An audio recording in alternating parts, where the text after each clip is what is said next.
I will be able to leave this earth. Malcolm Jamal Warner once said that in an interview, gently, sincerely, and full of implication.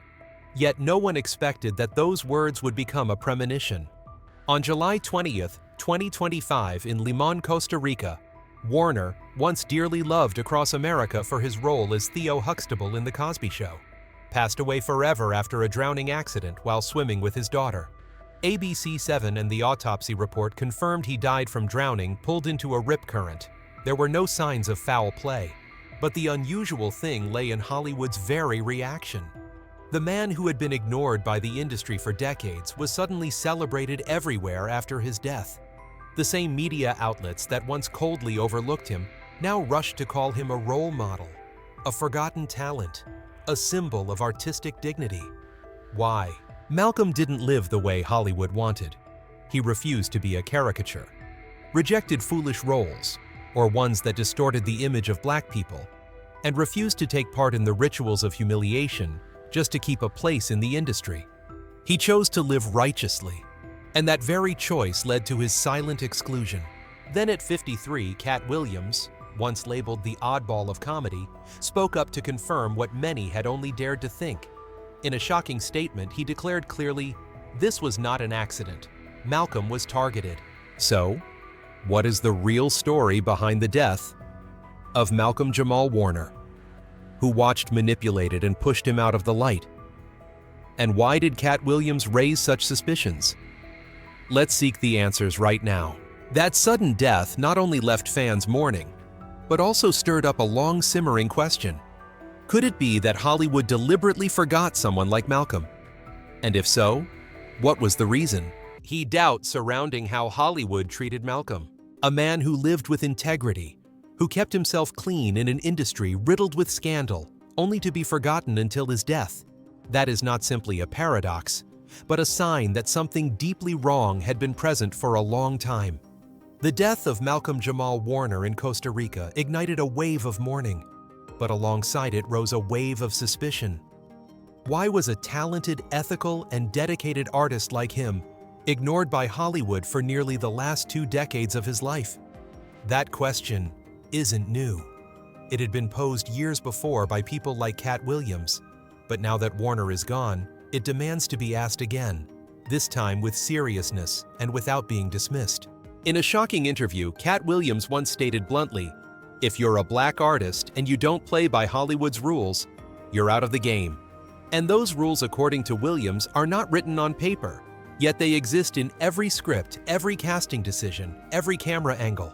They are the rules that demand black artists be foolishly funny, mock their own skin color, or at the very least, submit to a system that controls their image through hidden rituals of humiliation. Many choose to comply to survive. Warner chose differently to preserve his values and to accept the price of honesty. From the time of The Cosby Show, where he became famous across America as Theo Huxtable, the smart, funny son constantly receiving moral lessons from his father, played by Bill Cosby, Warner had no intention of being trapped in the image of the cheerful, obedient black kid. When studios repeatedly offered him roles that were repetitive or stereotypical, like the goofy neighbor, the friendly black office worker, or worse, the clownish villain, Warner refused.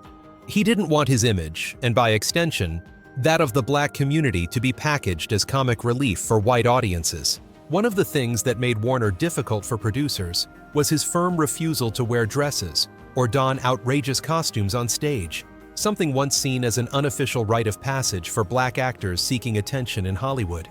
He also turned down roles written in outdated molds: the reformed criminal, the ex-addict turned ice cream vendor, the sidekick friend in sitcoms who exists only to support the white lead. To Warner, such roles didn't uplift the community. They only dragged it further back. Critics used to say Warner was too serious, not flexible, unsuited to current trends. Some networks even bluntly claimed he was hard to market because there's nothing to create drama with. But that was just a flowery way to admit the truth. Warner didn't generate profit for those who made money off black pain and buffoonery. While other artists got rich by cleverly turning themselves into entertainment, Warner chose to develop his craft, learning to direct, writing poetry, playing jazz, publishing essays. But none of that was favored by the entertainment machine. He wasn't completely blacklisted, but was placed in a kind of freeze. No major roles, no big promotional campaigns, no primetime interviews. From 2011 to 2020, Warner mostly worked on independent film projects, performed spoken word poetry at community events, and released jazz fusion albums, a genre with a niche audience, under his own label. Even though his album Selfless won a Grammy for Best Spoken Word in 2015, mainstream media all but ignored that victory. The talent was clear. The achievements were real. But the silence from the system said it all. To many in the industry, Warner didn't fade because of lack of ability, but because he refused to trade his self-respect for fame. In the eyes of people like Katt Williams, that was a brave act, but also a cold sentence for one's career. Hollywood doesn't hate you because you're bad, it hates you because you won't obey, Williams once said. And Malcolm Jamal Warner, in his unwavering silence, became a living, or now a posthumous, testament to that prophecy. The heartbreaking part isn't that Warner was hated, it's that he was ignored. He wasn't smeared, scandalized, or attacked by the media. He was simply quietly removed from the radar. It was the gentlest, yet coldest form of punishment, making an artist like him vanish from the cultural current, as if he'd never existed. Only upon his death did people rush to dig up what he had left behind, as though history had suddenly remembered it had erased someone unjustly. And because of that, his death is not just a personal tragedy. It is a harsh reminder of the price one pays when daring to make art without asking the system for permission, when daring to live by principle in an industry that feeds off betrayal, and when you, like Malcolm Jamal Warner, dare to say no to the clown role in order to keep your humanity. The bitter irony is that the very things that led to Malcolm being frozen out of the industry are also what made him irreplaceable in character. To truly understand why so many now honor him after his passing, we must look at how Malcolm lived, not just in his profession, but in how he remained true to himself. The man who didn't need scandals to be remembered. If Hollywood doesn't need you, then you must live in such a way that when you're gone, they are forced to remember you. And that is exactly how Malcolm Jamal Warner lived, quietly, scandal-free with dignity, and never the clown for anyone. In the previous section, we saw how he was excluded from the glittering stage simply because he refused to play by the unspoken rules. Yet while his contemporaries fell into the whirlpool of controversy, or chased fame at all costs, Warner chose a path few dared to take to quietly contribute and quietly grow. Without needing the spotlight to shine, he turned his life into a work of art, simple, kind, and powerful. Audiences of the late 1980s could never forget the teenage Theo Huxtable from The Cosby Show. Humorous, charmingly silly, but also layered and clearly developing emotionally across seasons. Warner was cast in the role at just 14 years old, and almost overnight his name spread across America. When the show became a phenomenon, drawing over 30 million viewers weekly, Malcolm became a symbol of an educated, thoughtful, and loved Black youth, something rarely portrayed on American television at the time. But instead of capitalizing on the fame by diving into parties' commercial films or becoming a bad boy for the press, he quietly sought to develop his true self, beyond the camera. After The Cosby Show, Malcolm didn't choose the easy path. He didn't sign long-term contracts with any major studio, but instead studied directing, composed music, and wrote poetry. Over 3 decades, he took on dozens of roles in both TV and film, but rarely accepted parts that went against his ethical principles. Some in the industry said he was too rigid, but in truth, he simply didn't want to betray himself. A rare stance in a world where everyone wears masks to survive. Warner wasn't just an actor, he was also a jazz musician and spoken word poet, an art form rich in philosophy and resistance. His 2015 album Selfless earned him a Grammy for Best Spoken Word Album, beating veterans like Jimmy Carter and Patti Smith. It wasn't the victory of someone chasing fame, but the reward of an artist who lived for values. He was also nominated for an Emmy for his standout performances in American Crime Story, and The Resident, proving that his talent never faded with time. Away from the lights, Malcolm was also a quiet but effective social activist. He frequently held talks at schools, churches, and within minority communities, encouraging Black youth to believe in their abilities and to write their own stories, instead of playing side roles in someone else's. He didn't go to the press to talk about it. He didn't use social media campaigns to promote himself.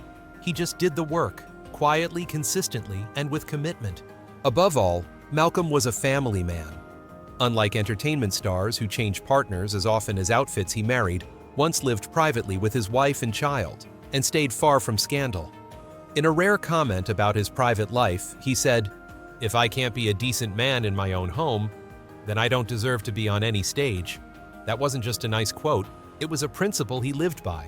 His only daughter, the girl who was with him during the drowning accident in Costa Rica, once described her father in one short sentence. "Dad was a celebrity no one knew was a celebrity because he always chose to stand behind and lift others up." That is the portrait of a father, an artist, and a man who lived true to what he believed was good, even when that meant losing the spotlight. In a culture obsessed with scandal to gain attention, with gimmicks to keep views, and with shock over substance, Malcolm Jamal Warner was the kind of person Hollywood didn't know how to deal with. A decent man, unstained, uncompromising. And because of that, he was excluded from the tables of fame, from glossy magazine covers, from the trending lists so many dream of. But in return, he preserved the most precious thing, a life that needed no excuse. And perhaps that's why when he passed, people were suddenly shaken in a world full of deception and mockery. There had been a Malcolm, someone who quietly lived well without asking for permission. However, living right has never been easy in a place like Hollywood, where personal values often have to be traded for fame. And precisely because he stayed true to his principles, Malcolm was placed outside the game. Holding on to principles in Hollywood, the price is oblivion. If there was one thing that made Malcolm Jamal Warner stand out, it was that he never compromised. And ironically, that very thing became the reason why Hollywood, the great molding machine of the entertainment industry, decided to push him out of the mainstream. His exemplary conduct, seriousness, and unwavering belief in personal dignity seemed to become the very barrier that prevented him from staying visible in the public eye. After the glitz of The Cosby Show, Warner did not follow the familiar path the system expected to become a charming entertainer, willing to take on any role just to maintain fame. Instead, he only chose roles that truly reflected who he was: thoughtful, morally grounded, and respectful of the Black community. But this selectivity led major studios to see him as hard to market, too serious, and lacking entertainment value. In creative pitch meetings, Malcolm's name was gradually crossed out of casting lists simply because he refused to turn himself into a joke. Hollywood has an unspoken rule that few dare to say aloud to get ahead, especially if you're Black. You must offer up roles or behaviors that devalue yourself.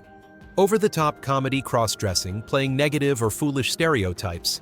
These are the so-called humiliation rituals many Black actors have had to accept. Jamie Foxx, Kevin Hart, Tyler Perry. All have at some point appeared in women's clothing on screen. Not because they wanted to, but because it's how Hollywood tests your limits. Are you willing to discard your dignity in exchange for recognition? Malcolm wasn't, and he paid the price. Not once in a career spanning more than 40 years did Malcolm accept a degrading role. No drag queen characters, no clownish skits, no loud and impulsive Black stereotypes. Instead, he focused on serious roles that reflected the realities and aspirations of the community he represented. But that also meant he was no longer invited to major talk shows, no longer appeared on Faces to Watch lists, and certainly was no longer present at mainstream film awards, where flash often trumps depth. Katt Williams, one of the few artists brave enough to call out Hollywood's realities, said in a 2023 interview, "When you refuse to take on negative roles, when you won't wear a dress or play dumb, you instantly become a problem. The media will label you as difficult, uncooperative, even unstable. And just like that, you're out of the game." If you need proof of that statement, Malcolm is the prime example. Hollywood doesn't need public campaigns to sideline an artist they can't control. With Malcolm, it was a deadly silence. No major roles, no promotional campaigns, no invitations to events, no presence in mainstream media. It was a systematic exclusion, quiet but effective, designed to make the public forget someone who was once a symbol. The irony lies in this. When a white artist says no to roles that degrade their dignity, they are praised for having principles. But when a Black man like Malcolm does the same, he is labeled stubborn, uncooperative, or difficult. That bias doesn't come from any one person. It stems from a system programmed to reject anyone who won't bow down. Hollywood's way of forgetting Malcolm wasn't as loud as a scandal, nor as painful as a courtroom trial, but it was as relentless as a life sentence. With each passing year, as new stars were promoted relentlessly, Malcolm faded into the shadows, not because he lacked talent, but because he refused to become a tool for cheap entertainment. And for Hollywood, that was unforgivable. So when the news of his death broke on July 20th, 2025, many weren't shocked that he had passed. They were shocked to realize, oh, Malcolm was still around. A man who lived with integrity and held on to his dignity only needed a couple of decades of neglect to be wiped from public memory. And that too is Hollywood's greatest tragedy, where true value is pushed aside to make room for easy laughs and flashy roles. In one rare interview, Malcolm once said, "I'd rather be forgotten than live in the spotlight without being myself." And now that very quote haunts Hollywood, the same Hollywood that once had a chance to celebrate him, but chose instead to bury him in silence. When Malcolm spoke up to reclaim the black image, Hollywood's silence didn't silence Malcolm Jamal Warner. On the contrary, when he was pushed out of the spotlight, he chose a different path, one that didn't require asking permission, nor bowing to the system's filter of prejudice. He created his own media platform. And from the quiet space that Hollywood imposed on him, Warner forged a voice that was deeper, bolder, and more confrontational than anything the networks had ever allowed him to express. That voice was Not All Hood. Without glamour or clickbait, the Not All Hood podcast emerged as a direct challenge to the standard black narrative that American media, especially the entertainment industry, had imposed for decades. With a title that seems simple at first glance, Warner delivered a bold message. Not all black people grow up in the ghetto, nor are they defined by poverty, violence, or lack of education as films and rap videos often depict.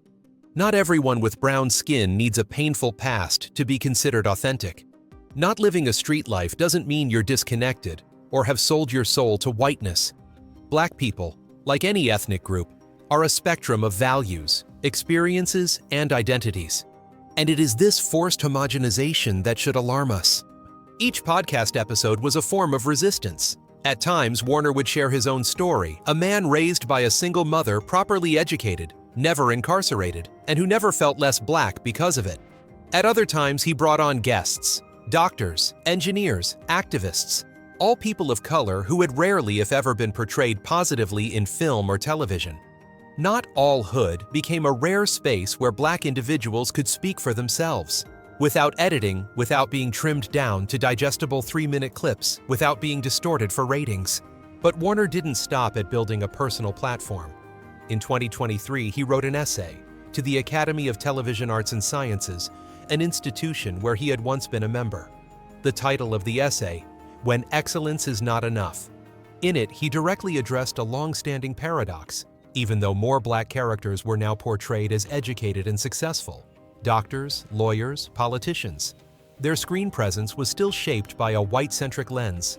Warner wrote, "I once played a Harvard-trained psychologist, but for 5 seasons my character still had to joke around and act street to remain appealing. If the character were white, I guarantee he would have been written differently."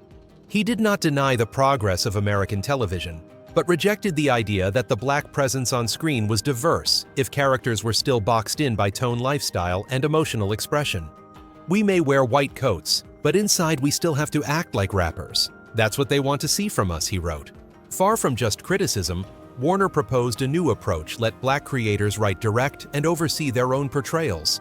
He emphasized that the issue wasn't about the actors or the number of roles. It was about control.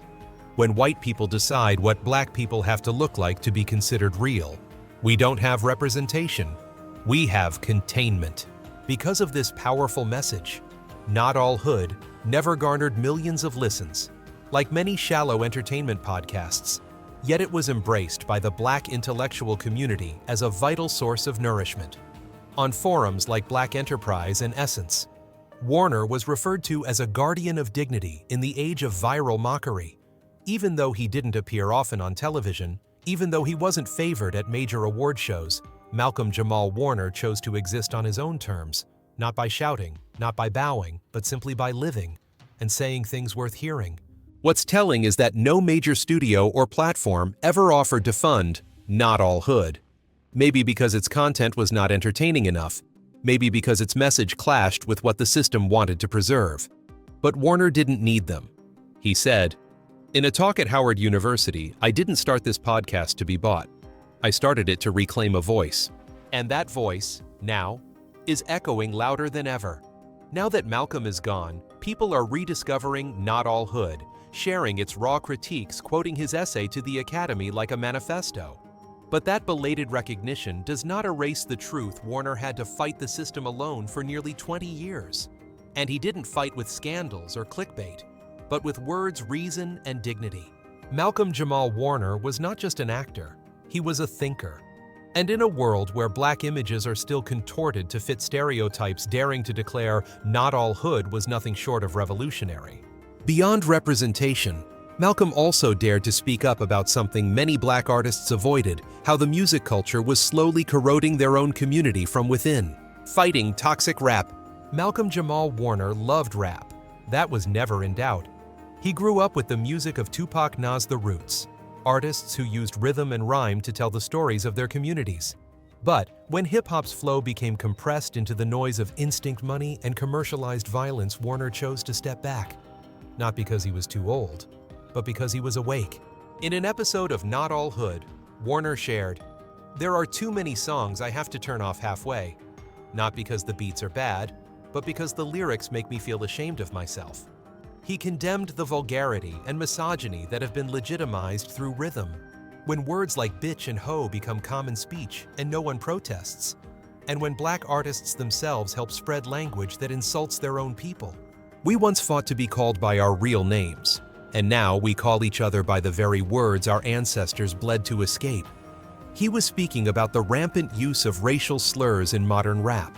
For Warner, this was no longer art. It was self-degradation, a way of handing others the license to keep mocking and distorting black culture through the mouths of black people themselves. Notably, he openly declared that he had stopped listening to J. Cole, one of the rappers he once admired, because the lyrics have lost depth and pour too much rage onto women. His criticism didn't stem from hatred, but from hope. Because for Warner, if an educated and influential artist like J. Cole couldn't maintain integrity in his music, what would the next generation learn to emulate? Malcolm didn't call for censorship. He called for responsibility. In a world where toxicity often tops the Billboard charts, a reflective voice like his became all the more valuable. Even if not loud, it resonated deeply.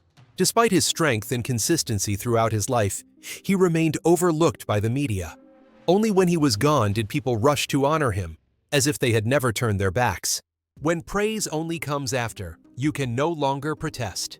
Before July 20th, 2025, Malcolm Jamal Warner's name appeared on no Emmy or NAACP Image Award nominations. No primetime talk shows invited him as a guest. No major entertainment magazine ran in-depth interviews with him. And certainly no studios chased after him with million-dollar deals.